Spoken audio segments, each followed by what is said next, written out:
Bismillahirrahmanirrahim. Assalamu alaikum. My name is Hassan and today we are going to translate text with Elementor with AI in WordPress.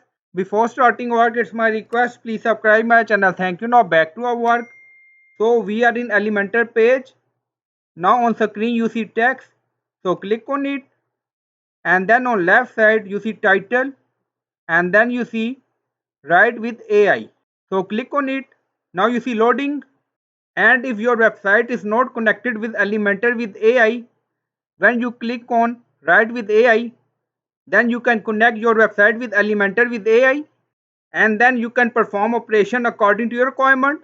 Now on screen you see text and then you see drop down translate to.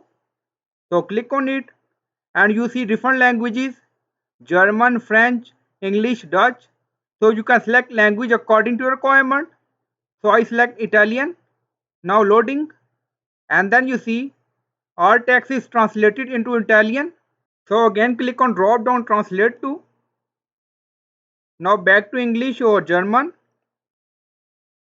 Now you see our text is translated and then you see use text. So click on it. Now you see our text is changed and translated and then click on update. So in this way you can translate text with Elementor with AI in WordPress. So I hope you like this video. Please like, comment, share, subscribe. Thank you for watching.